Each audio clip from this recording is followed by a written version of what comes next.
The announcement lasted less than 3 minutes, but before the final sentence had been read, the balance of power inside the monarchy had already shifted. Catherine had not merely received another ceremonial privilege. She had been granted the original royal warrant powers, once created for Diana, an authority buried for decades, guarded by the palace, and believed by many to have vanished with the woman who first transformed it. Before we go deeper into what this really means for the royal family, make sure to subscribe so you don't miss a single update. The morning briefing at Buckingham Palace was tightly controlled. The Lord Chamberlain, the senior official who manages the monarch's formal household, opened a signed declaration confirming that Catherine could approve, suspend, and restore selected royal household warrants. These warrants were official marks of royal recognition granted to organizations serving the crown or supporting charitable work, craftsmanship, medicine, and public welfare. This authority was not decorative, it carried consequences. William stood beside Catherine as the declaration continued. The prince remained composed until Diana's name was spoken. Then his eyes lowered, and his hand tightened against the table. His mother had once used this power to recognize quiet service beyond palace circles. Now his wife was being asked to carry the same responsibility, linking two women whose lives had shaped him in painfully different ways. Catherine did not smile. She asked whether the original wording had been preserved. Her question revealed what the room had misunderstood. She was not thinking about the influence she had gained. She was thinking about the danger of appearing to replace Diana. The princess knew remembrance could become comparison, and comparison could turn honor into cruelty. A sealed crimson folder was placed before her. Inside were Diana's handwritten principles: protect the vulnerable, reward service performed without applause, and never allow royal approval to become payment for personal loyalty. Catherine read each line slowly. The power before her was not simply permission to reward organizations. It was a test of whether the monarchy could recognize goodness without demanding obedience in return. Camilla learned of the declaration only minutes before publication. An aide placed the statement beside her breakfast setting and provided a documented briefing explaining its scope.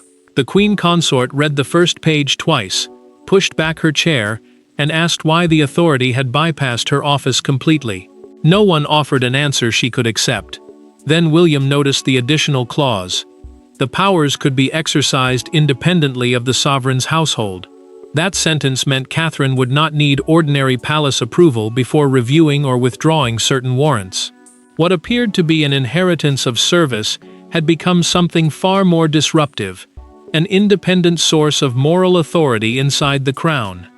And as Catherine lifted the pen Diana had once used, the palace understood that this was no memorial gesture, it was the beginning of a struggle over who now possessed the moral authority of the crown.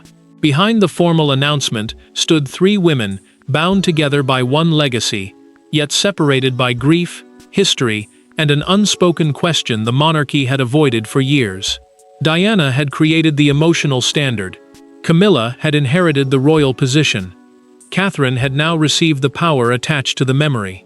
And for William, watching those histories collide was not political, it was painfully personal. Diana's original warrant authority had been designed to connect the monarchy with people usually overlooked by royal privilege. The power allowed selected organizations to receive formal recognition from the household, but her approach had pushed beyond prestige. She used it to support small craftsmen, medical charities, bereavement groups, and suppliers whose work served a social purpose. A royal warrant, meaning an official mark of approval from a senior member of the family, became under her influence a reward for compassion rather than access. Catherine's record made the choice difficult to challenge. Her work in early childhood, mental health, family support, and vulnerable communities had shown the same instinct: find the quiet struggle before it becomes a public crisis.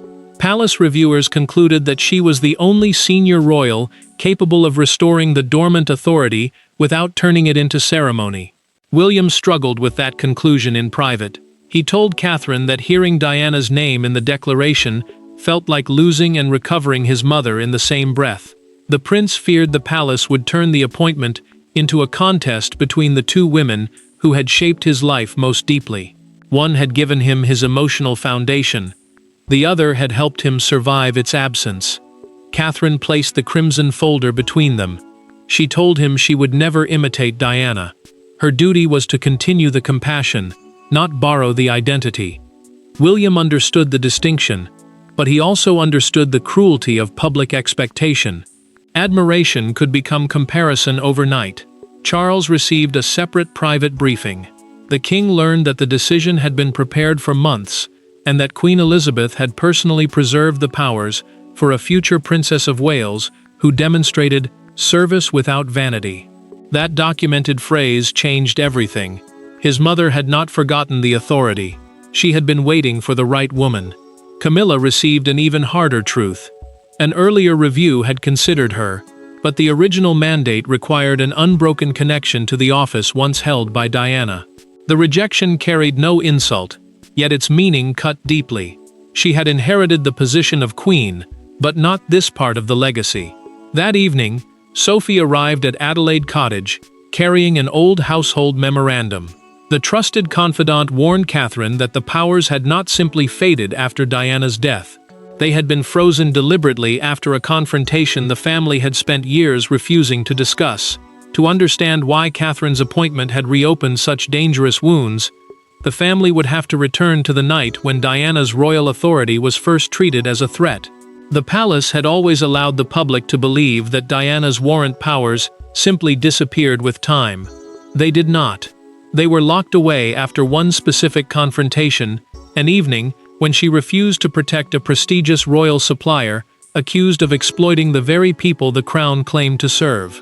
That refusal divided the household, humiliated powerful courtiers, and created the hidden precedent that now placed Catherine in danger.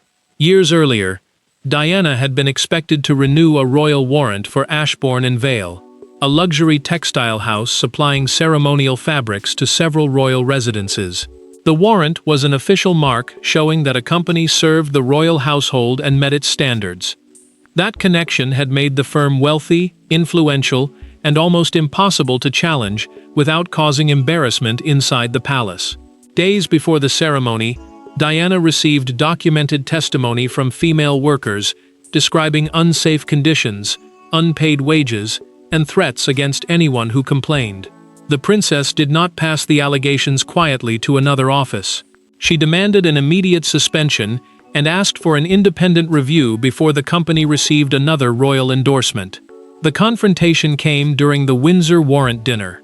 A senior courtier placed the renewal document before Diana and instructed her to sign before the guests entered.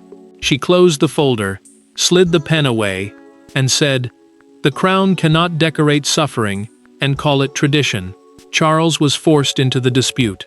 The prince asked his wife to delay the decision until after the ceremony, arguing that the household needed time to examine the claims without humiliating powerful guests. Diana refused. She believed postponement would protect the institution while the workers remained exposed. Their private disagreement became the point of no return because neither side was arguing about procedure anymore. They were arguing about what the monarchy was supposed to protect. The following morning, officials froze Diana's independent warrant authority through an emergency household provision, a temporary internal rule allowing royal powers to be suspended during a crisis. The public heard nothing. Her original mandate, handwritten principles, and the full Windsor record disappeared into the royal archive. Sophie revealed the truth through the old memorandum she had brought to Catherine. Queen Elizabeth later reviewed the incident and concluded that Diana had been morally right. The monarch did not destroy the authority. She preserved it with instructions that it should pass only to a future royal woman prepared to withstand institutional pressure. Catherine turned to the final page and found a warning written in Elizabeth's hand. Reviving the power, it said, would provoke resistance from anyone who believed royal approval should reward obedience before conscience. By morning, Catherine knew her appointment had not been created to honor the past, it had been designed to test whether she would repeat Diana's defiance when the palace demanded silence. The confrontation came before the first warrant review had even begun. No aides were present. No private secretaries stood nearby to soften the language. Camilla asked Catherine to meet her inside a small drawing room at Clarence's house, then closed the door herself. What followed was not a dispute over paperwork. It was a collision between position and legacy, fought by two women who understood exactly what Diana's name could do. Camilla had summoned Catherine after learning that 3 organizations linked to her household would fall under the renewed Warrant review. The review was the formal process used to decide whether royal approval should be granted, suspended, or removed. She argued that sudden scrutiny could embarrass Charles and make it appear that the Queen and Princess of Wales were openly divided. Catherine arrived carrying only the crimson folder and the first list of warrant holders. She brought no secretary, no advisor, and no witness. The choice mattered. It meant the conversation would remain personal, direct, and impossible for either household to reshape afterward through carefully edited accounts. Camilla asked whether she understood how the announcement made her look. To the Queen Consort, Diana's unfinished authority had returned to judge the woman who followed her. She kept her voice controlled, but her hand tightened around the arm of the chair. Every mention of legacy felt like another reminder that position had not erased comparison. Catherine answered without anger. The powers, she said, were not revenge, inheritance, or a verdict on any woman. They existed to stop the crown from granting approval where conscience could not follow. Her calmness unsettled Camilla more than hostility would have, because it left no insult to challenge and no emotion to dismiss. Then the request came. Camilla asked for a private exemption covering suppliers attached to her household. Catherine placed the review list on the table and refused. Independence was the central condition of the authority. A single exception would prove that royal influence still mattered more than standards, destroying the legitimacy Diana had once defended. Catherine rose to leave, but Camilla delivered one final warning. Charles had hesitated before signing the declaration. The Queen said he might support Catherine emotionally, yet retreat the moment these powers threatened the unity of his reign. Catherine opened the door without replying. William stood in the corridor. The prince needed only one look at her face to understand that the first battle had already begun. He also understood where it would lead. His father would soon have to decide whether the household deserved protection from scrutiny or whether the authority he had signed meant anything at all. The argument had ended without raised voices, but the next confrontation would reach the king himself, where affection, guilt, and royal control could no longer remain separated. Every royal declaration carries a signature, but this one carried something more dangerous: regret. Charles had approved Catherine's new powers, knowing they were rooted in Diana's defiance, preserved by Elizabeth's judgment, and protected from interference by his own household. Now the king sat alone with the signed instrument before him, confronting the possibility that he had created an authority he could neither command nor safely withdraw. Charles studied the declaration again. Its strength came from 3 separate sources: the sovereign's signature, Elizabeth's sealed succession instruction, and the independent warrant charter created after the Ashbourne and Vale scandal. That charter was the formal rulebook governing how royal approval could be granted or removed. Together, the 3 safeguards ensured Catherine's position could not be reduced to a ceremonial honor once the first difficult case arrived. The Lord Chamberlain explained the limits during a documented private briefing. Catherine's decisions could be challenged only by a formal panel made up of the sovereign, the keeper of the royal archives, and an independent ethics advisor. The panel existed to prevent one household from protecting its own interests. Personal objections from Camilla, William, or any other royal office carried no binding force. Charles reached Diana's handwritten rule about protecting vulnerable workers and stopped. He read the sentence once, then again. The king removed his glasses and admitted to William that he had once asked his former wife to delay the decision that ultimately proved she was right. He had believed postponement would protect the monarchy.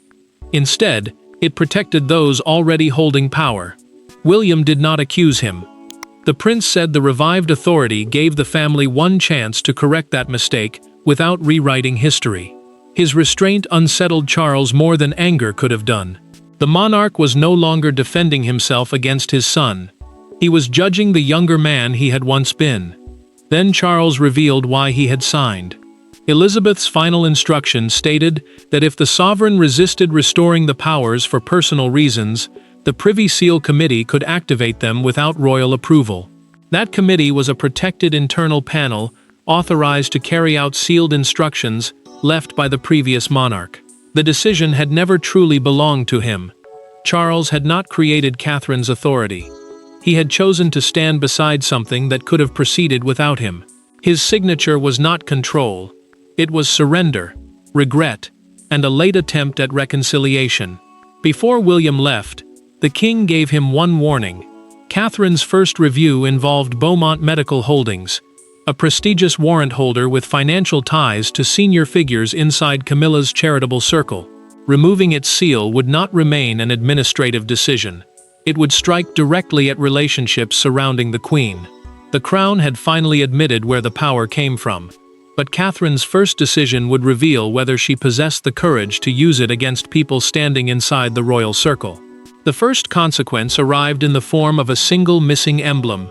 Beaumont Medical Holdings had displayed the royal seal for 22 years, building its reputation on trust, prestige, and proximity to the palace. By noon, Catherine had suspended its warrant. By evening, the company's royal crest had vanished from its headquarters. Inside the family, that empty space felt like a declaration of war.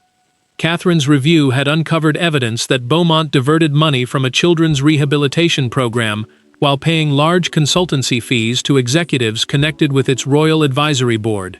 The warrant reviewed the formal process, deciding whether an organization may keep royal approval, measured conduct against Diana's original rule. Public service must outweigh private access. Beaumont had failed that test. Catherine consulted the independent ethics advisor, then signed a 90-day suspension. The order demanded repayment, leadership changes, and written guarantees that affected families would receive the support promised to them. She knew the decision would be called severe, yet every delay would protect adults with influence, while children continued waiting. Camilla received the ruling while preparing for a reception sponsored by Beaumont. The Queen Consort dismissed the room, removed the company's briefing card from her folder, and remained alone. Catherine had used the authority despite her objections. The message was unmistakable. Personal relationships would not shield any organization from scrutiny. Charles felt exposed for a different reason. Beaumont had appeared at several events during his reign, lending its name to causes the king had publicly supported. He asked whether Catherine could have issued a warning before removing the seal. The princess answered that the children had already waited long enough. Charles fell silent. Challenging her now would make the monarch appear to defend prestige over suffering. Then Beaumont's chairman threatened retaliation. Through a documented legal letter, he warned that the company could release years of correspondence showing how royal offices recommended businesses for warrants.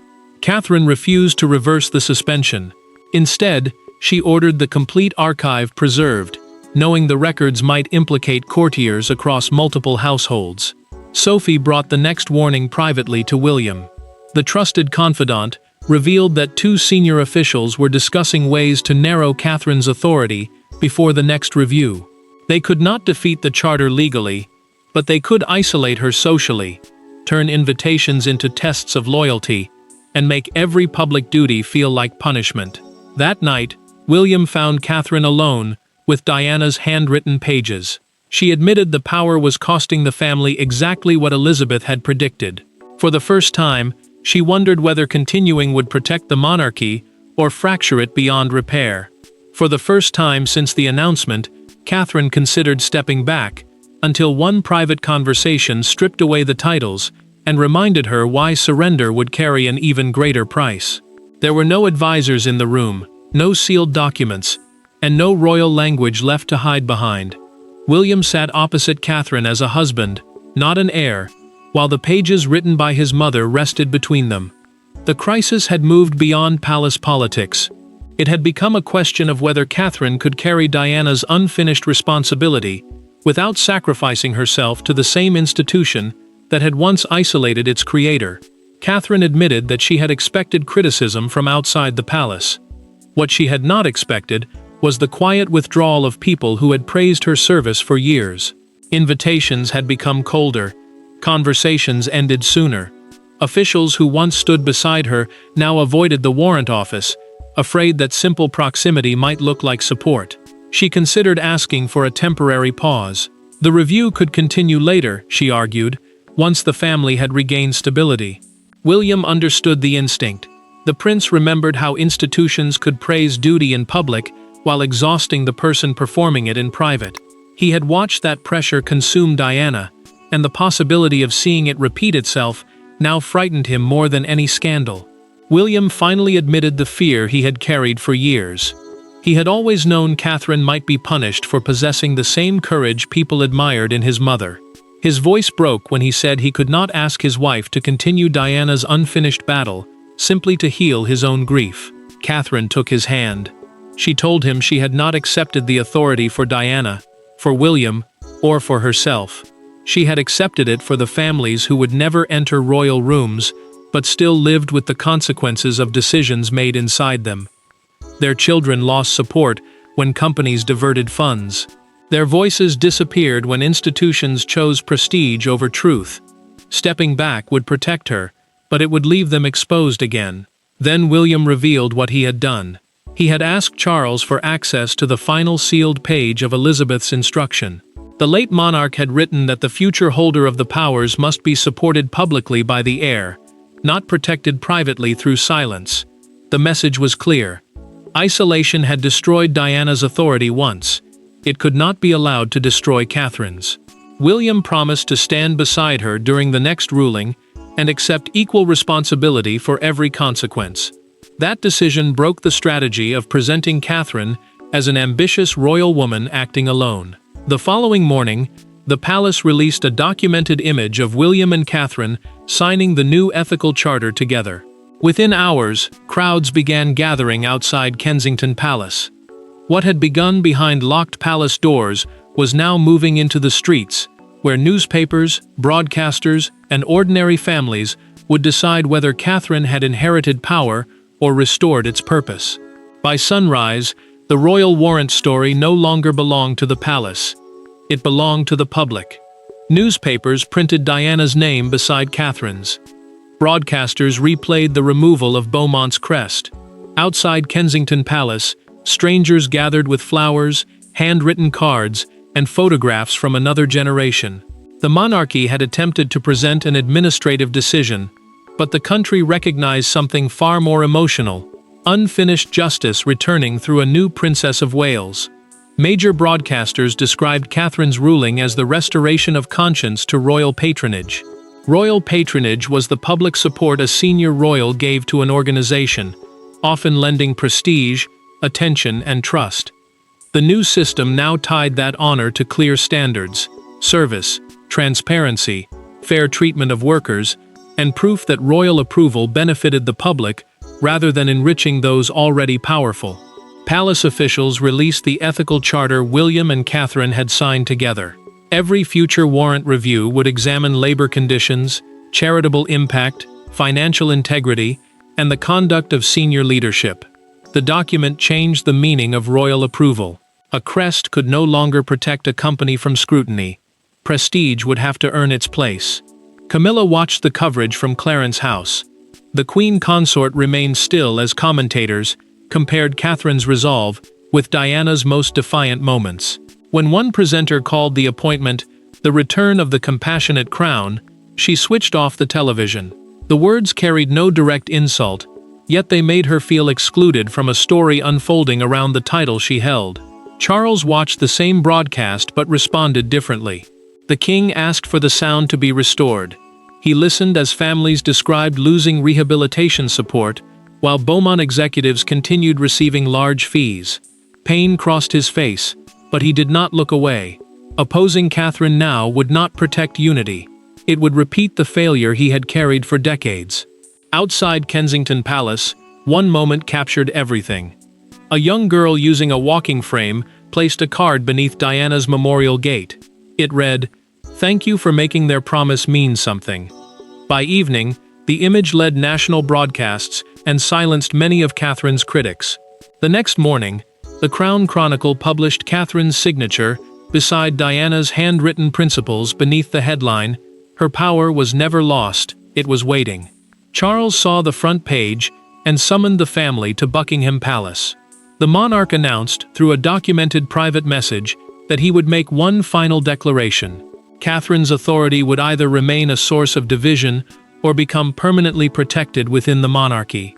The public had delivered its judgment with flowers, headlines, and tears, but the final verdict still belonged to the family whose silence had buried Diana's power in the first place. The final declaration was not delivered before cameras or surrounded by ceremony.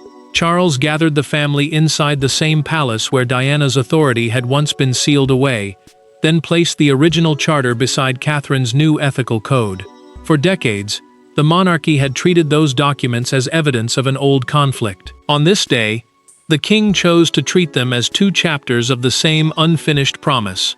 Charles confirmed that Catherine's royal warrant powers would become a permanent responsibility of every future Princess of Wales. The authority could never again be frozen simply because its decisions embarrassed powerful people inside the household. A royal warrant was an official mark of approval granted to an organization serving the crown, but the restored system demanded something greater than prestige. It required proof of fairness, integrity, and measurable public service. The king also created an independent royal service council. The new body would investigate complaints, publish standards, and protect the warrant holder from private pressure. Its purpose was clear. No royal office, personal friendship, or household interest could quietly weaken a decision made for the public good. Charles turned to William before signing. He admitted that the monarchy had once mistaken Diana's refusal to compromise for disloyalty. The institution had protected its calm while allowing her conscience to stand alone. The prince heard the apology without triumph. His mother could not receive it, but the truth had finally entered the record. Charles then faced Catherine. He told her she had not been asked to become Diana or erase Camilla. Her achievement was proving that compassion could be inherited without identity being replaced. The princess had taken a painful legacy and transformed it into a working standard that applied equally to every household. Camilla was offered the chance to challenge the declaration. The queen consort held a prepared statement for several seconds, then closed it and placed it aside. She said she would not oppose a rule that now judged her own household by the same standards as everyone else. The surrender was quiet, but final. Catherine signed the charter using Diana's pen. She immediately returned it to William rather than keeping it. The gesture carried no rivalry and claimed no ownership. She accepted the responsibility, not the identity of the woman whose courage had made it possible. William placed the pen back inside its case and stood beside his wife as the family added their signatures. Charles had faced his regret. Camilla had accepted the limits of position. The future king had defended both his mother and Catherine without confusing their identities. Royal power, at last, had been tied to the people least able to demand it. Catherine entered the room carrying Diana's unfinished burden, but she left with something entirely her own, a permanent royal authority, built not upon memory, rivalry, or rank, but upon the quiet, undeniable power of conscience. Thanks for watching. Please don't forget to like and subscribe, and we will see you in next one.